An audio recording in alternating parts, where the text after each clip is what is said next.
Movie की starting में हमें युद्ध में मरे हुए कुछ सैनिकों को दिखाया जाता है। इसके बाद एक इंसान को दिखाया जाता है जो कि अपने सम्राट के विरुद्ध जाकर किले पर कब्जा कर लेता है और खुद को राजा बोलता है। किले की उस तरफ सम्राट का सेना उस राजा पर हमला करने के लिए बिल्कुल तैयार खड़े रहते हैं। सम्राट के पीछे खड़े घोड़े पर सवार उसका सबसे शक्तिशाली सैनिक जिसका नाम अंगिनो है। दरअसल अंगियो का पिता एक बहुत ही बड़ी किले का सरदार है। इसके अलावा और भी सेनापति जो कि 3 अलग अलग राजाओं के सरदारों के बेटे हैं। ये लोग सम्राट के वफादार और ये सब विरोधी राजा को खत्म करने के लिए आए हैं। फिर सभी सैनिक बड़े बड़े पत्थरों से किले की दीवार को तोड़ देते हैं और आगे की ओर हमला करने के लिए बढ़ने लगते हैं। तभी विरोधी राजा उन मरे हुए सैनिकों पर आग लगा देता है जिससे कि सम्राट के सैनिकों का घोड़ा डर जाते हैं और आगे की ओर नहीं बढ़ रहे होते हैं। फिर सभी सैनिक सम्राट के पास आते हैं और एक सैनिक सम्राट को बताता है कि हमारे घोड़े आग के डर के कारण आगे नहीं बढ़ रहे हैं। तभी सम्राट सभी घोड़ों की आंखों पर पट्टी बांध देता है और वो आगे की ओर बढ़ने के लिए बोलता है। इस बार घोड़े बिना किसी डर के आगे बढ़ते हैं और फिर सभी सैनिक किले पर कब्जा कर लेते हैं। तभी विरोधी राजा अपनी बेटी को लेकर माउंटेन की तरफ बच निकलता है, लेकिन सम्राट और उनकी सेना उनका पीछा करते हुए माउंटेन की चोटी पर पहुँच जाती है और वहाँ पर राजा और सम्राट के बीच में एक बहुत ही खतरनाक लड़ाई होने लगती है। तभी राजा सम्राट के सीने पर चाकू मार देता है जिससे कि सम्राट का खून निकलने लगता है। सम्राट का खून पत्थरों से धीरे धीरे नीचे जाने लगता है और ब्लड का एक बूंद जाकर किसी वस्तु पर गिरता है। गाड़ी के अंदर बैठी हुई राजा की बेटी अपने पिता को मरते हुए देखती है तो उसे ये लगता है कि अब ये युद्ध हार चुकी है और वो दुश्मन के हाथ नहीं लगना चाहती है। इसलिए वो अपने बाल में लगी हुई पिन को निकाल कर गले में मार लेती है और जब बर्फ हट जाता है तब वो जिंदा हो जाती है। उसकी आंखों का रंग भी बदला हुआ लगता है और ना उसके गले में कोई भी निशान होता है। सम्राट की सेना उसे मार देना चाहती है और तभी वो लड़की सम्राट को देखकर आगे बढ़ने लगती है। सभी सैनिक पीछे मुड़कर देखते हैं तो सम्राट घोड़े पर बैठे होते हैं। लड़की सम्राट की तरफ जाते जाते बीच में ही बेहोश होकर गिर जाती है और सम्राट की सेना जीत का जश्न मना रही होती है और दूसरी तरफ सम्राट अपने चोट को देख रहा होता है। तभी वो लड़की आ जाती है और सम्राट के जूते पर गिरा ब्लड को चाटने लगती है। जैसे ही वो ब्लड को चाटती है तो उसकी आंखों का रंग एक फॉक्स की तरह हो जाता है और वो सम्राट से कहती है कि मुझे पता है कि तुम्हें क्या चाहिए, मैं तुम्हें वो चीज दे सकती हूँ जो तुम चाहो। फिर सम्राट के सीने पर लगा चोट जैसे ही वो चाटती है तो वो धीरे धीरे ठीक होने लगता है। ये सब देखकर सम्राट बहुत ही हैरान हो चुका होता है। फिर अगले दिन सम्राट विरोधी राजा के कटा हुआ सर को अपने राजा को भेंट करता है। इस खुशी में सब जश्न मनाने लगते हैं और घूम घूम कर नाच रहे होते हैं। राजा का बेटा नाचते नाचते राजा को ही मार देता है और राजा के मरने के बाद सम्राट को मारने के लिए जैसे ही जाता है कपट उसके ऊपर कूद के मार देता है। ये सब देखकर सारे सैनिक हैरान हो जाते हैं। तभी सम्राट कहते हैं कि तुम्हें डरने की कोई जरूरत नहीं और तुमने राजा के बेटे को मारकर अच्छा किया।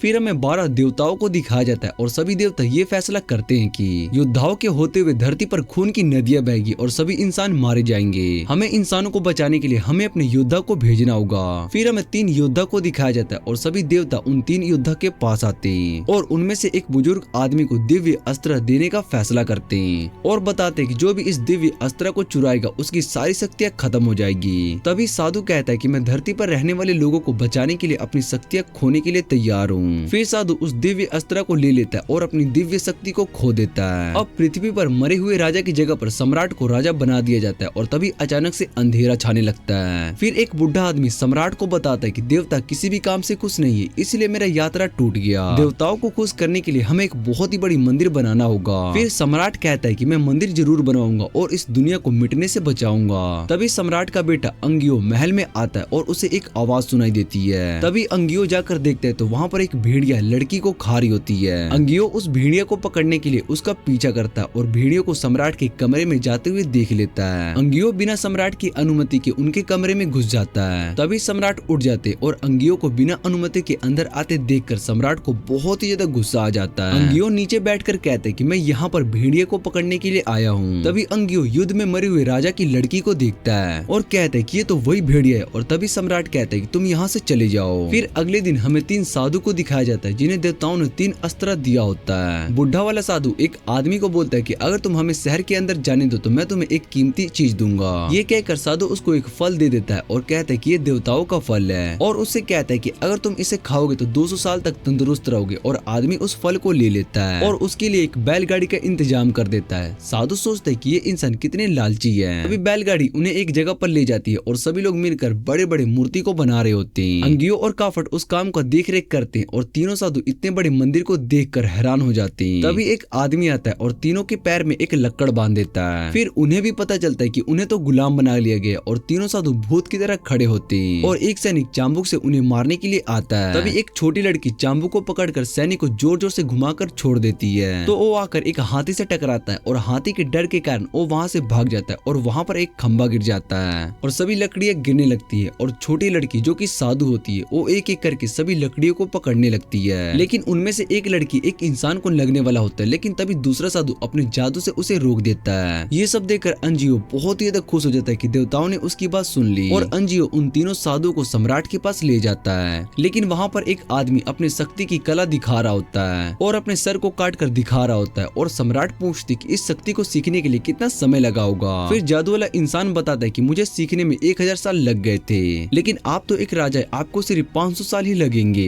ये सब सुनकर सम्राट को गुस्सा आ जाता है और उसका सिर पकड़कर जोर से फेंक देता है। तभी वो 3 साधु आ जाते और सम्राट से कहते हैं कि हमारे पास देवताओं को दिया गया एक दिव्य अस्त्र है जो कि हमें एक सम्राट को देना है और वो कहता है कि दुनिया में डीमंस की आत्मा को ये दिव्य अस्त्र अपने अंदर खींच लेता है जिससे कि पृथ्वी पर कोई भी डीमन से नहीं मारा जाएगा। तभी वहाँ पर सर कटा आदमी आ जाता है और दिव्य अस्त्र को चेक करने के लिए कहता है। फिर अचानक से सम्राट एक सैनिक को मार देता है। तभी उस मरे हुए सैनिक की आत्मा दिव्य अस्त्र के अंदर चली जाती है। दिव्य अस्त्र सम्राट के हाथ को काट देती है और नीचे गिर जाता है। तभी बुढ़ा साधु दिव्य अस्त्र को उठाकर बोलता है कि इसे अस्त्र को चलाने के लिए एक खास तरीका है जो आपको मैं बताऊंगा। और तभी बुढ़ा साधु दिव्य अस्त्र को लेकर भाग जाता है। उन्हें भागते देख सभी सैनिक तीनों साधुओं को रोकने लगते हैं, लेकिन वो सभी सैनिक को मार गिराते हैं और वहाँ से भाग जाते हैं। ये सब देखकर सरकटा आदमी उसे रोकने लगता है, लेकिन साधु उसे चकमा देकर वहाँ से निकल जाता है। तभी अंजियो और उसके साथी पीछा करने लगते हैं और दूसरी तरफ सरकटा आदमी अपने गुरु को बताता है कि दिव्य अस्त्र का पता चल गया है। तभी पानी से बना एक हाथ आता है और आदमी के हाथ पर एक जादुई निशान बना देता है। तभी बुढ़े साधु को छोटी बच्ची बोलती है कि ये दिव्य अस्त्र सम्राट को दे दो, नहीं तो ये हमारी जान ले लेगा। फिर बुढ़ा साधु बोलता है कि उस लालची सम्राट को दुनिया का राजा नहीं बनाना चाहिए। वो कहता है कि सम्राट का बेटा अंजियो दुनिया का एक अच्छा राजा बनेगा और वो इंसानियत का भला चाहता है, इसलिए वो दुनिया का राजा बनने के लिए लायक है और ये दिव्य अस्त्र मैं उसी को दूंगा। तभी हमें एक राजा को दिखाया जाता है और राजा जंगल के रास्ते से कहीं जा रहे होते हैं। तभी राजा को एक बच्चे की रोने की आवाज सुनाई देती है और राजा देखते हैं कि ये बच्चा किसी डीमंस का है। राजा को उस बच्चे पर दया आती है और उसे पालने के लिए कहता है। तभी वहाँ पर उस साधु आ जाता है और राजा को कहता है कि ये डीमन का बच्चा है, इसे मार देने में ही भलाई है। तभी राजा कहता है कि बच्चे अच्छे होते और मैं इसकी अच्छी परवरिश करके बुरे से बचाऊंगा। तभी वहाँ पर बुढ़ा साधु आ जाता है और वो राजा को कहता है कि ये बच्चा आप मुझे दे दो और मैं इसको यहाँ से लेकर जा सकता हूँ और अच्छे से परवरिश करूंगा और उसे एक अच्छा इंसान बनाऊंगा। साधु राजा को बोलता है कि आप इसे एक अच्छा सा नाम दे दे ताकि भविष्य में जब आप इस बच्चे से मिले तो आप इसे पहचान सके, और राजा उस बच्चे का नाम लाइजन रख देता है। फिर बुढ़ा साधु छोटे साधु को दे देता है और छोटा साधु बच्चे को लेकर उड़ जाता है और अपने घर चला जाता है। राजा बुढ़े साधु से पूछता है कि पृथ्वी पर कुछ बहुत ही बुरा होने वाला है, और ये सब सुनकर साधु समझ जाता है कि ये एक अच्छा राजा है। तभी साधु तीनों दिशा के राजा को बुला लेता है और उन सभी से कहता है कि आपकी वजह से सम्राट आपके किले का काम संभाल पाते हैं, और कहता है कि अगर सम्राट का बेटा अंजियो राजा बन गया तो दुनिया को मुश्किल से निकाल सकता है। तभी वहाँ पर अंजियो का साथी आ जाता है और वो राजा का एक बेटा भी था, और वो उन लोगों से कहता है कि आप सभी सम्राट के खिलाफ साजिश कर रहे हैं। और तभी उसका पिता याद दिलाता है कि मैं तुम्हारा पिता हूँ, लेकिन जाफर बिना कुछ सुने उन्हें बंदी बनाकर उनके सामने पेश कर देता है और सम्राट को सारी बात बता देता है। सम्राट अपनी बगावत को सुनकर राजा के बेटों को बुलाता है और उनसे कहता है कि अपने पिता का सर काट के राज्य का राजा बन जाओ, नहीं तो मेरे हाथों से मर जाओ। जाफर सम्राट से कहता है कि वो मेरे पिता को कैद कर ले और उनकी सच्चाई सारे के सामने दिखाओ। ये सुनकर सम्राट जाफर के पिता को छोड़कर सारे को मार देता है। फिर अंजियो को दिखाया जाता है और अंजियो उस लड़की को मारने के लिए एक तलवार लेकर आता है। अंजियो जैसे ही उस लड़की को मारने के लिए जा रहा होता है तभी वो भेड़िया आकर लड़की को बचा लेता है। अंजियो और भेड़िया के बीच में कुछ देर तक लड़ाई हो रही होती है और तभी भेड़िया उस लड़की के अंदर चला जाता है। अंजियो जैसे ही उस लड़की को मारने वाला होता है तभी वहाँ पर सम्राट आ जाता है और उनके सीने पर तलवार लग जाता है, और सम्राट अंजियो से कहता है कि तुम मुझे मारकर इस किले का राजा बनना चाहते हो ना। ये सब सुनने के बाद सम्राट अपने सैनिकों को अंजियो को कैद करने का हुक्म देता है, लेकिन लेकिन अंजियो वहाँ से भाग जाता है। अंजियो का साथी जाफर अंजियो को वहाँ से सुरक्षित भेजकर अपने हाथों पर तलवार मार देता है और सभी से कहता है कि अंजियो मेरे पर हमला करके भाग गया।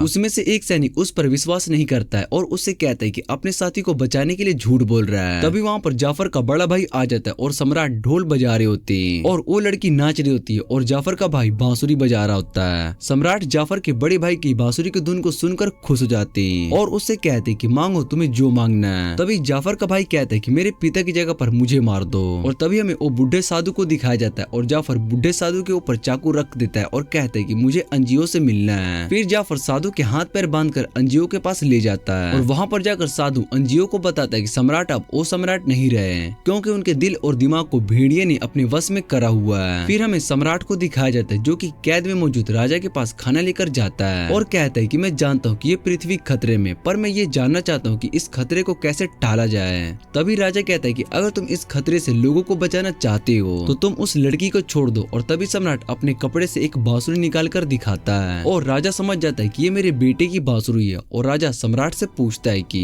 मेरा बेटा आपके पास आया था। फिर सम्राट कहता है कि आपको खाने की सवाल से पता नहीं चला और ये सुनकर राजा सम्राट के ऊपर हमला कर देता है। अगले दिन सम्राट अपने पूर्वजों की पूजा कर रहा होता है और उसके साथ जो लड़की होती है वहाँ पर एक राज्य गुरु आते हैं और लड़की के हाथ के नस को पकड़ लेते हैं और लड़की से कहते हैं कि अब तुम्हारी सारी शक्तियाँ नष्ट हो जाएगी और ये कहकर उस लड़की को मारने के लिए चाकू निकालते हैं। तभी सम्राट राजगुरु का हाथ पकड़ लेता है और तभी वहाँ पर अंजियो आ जाता है। अंजियो का हाथ पैर बंधा होता है और अंजियो बताता है कि इसने मेरी माँ को मार दिया है, लेकिन आपको इसकी सच्चाई का पता नहीं चल रहा है। अगर आप भी होश में नहीं आए तो आपको भी ये खत्म कर देगी। सम्राट पूछता है कि इस बात का क्या सबूत है कि ये भेड़िया है। राजगुरु कहते हैं कि ये साबित करने के लिए मैं तैयार हूँ, अगर इसने मेरे दिल को खा लिया तो समझ जाना कि ये भेड़िया है। राजगुरु जैसे ही अपना दिल निकाल कर लड़की को खाने के लिए देते हैं और राजगुरु का दिल खाते ही लड़की के शरीर से भेड़िया की आत्मा बाहर निकल आती है। आत्मा के निकलते ही सम्राट कहते हैं कि मैं इसे क्यों मारूं, इसने मेरी जान बचाई है। ये सब सुनकर सभी हैरान हो जाते और अंजियो ये सभी सुन रहा होता है और वो सम्राट पर हमला करने के लिए जा ही रहा होता है तो सम्राट भी तलवार निकल कर खड़ा हो जाता है। तभी जाफर आकर उसे बचा लेता है और सम्राट से कहता है कि मुझे लगा कि अंजियो आपकी जान से मारने के लिए आया है, इसलिए मैं आपको बचाने के लिए आ गया। और सम्राट कहता है कि मुझे बेवकूफ बनाना बंद करो,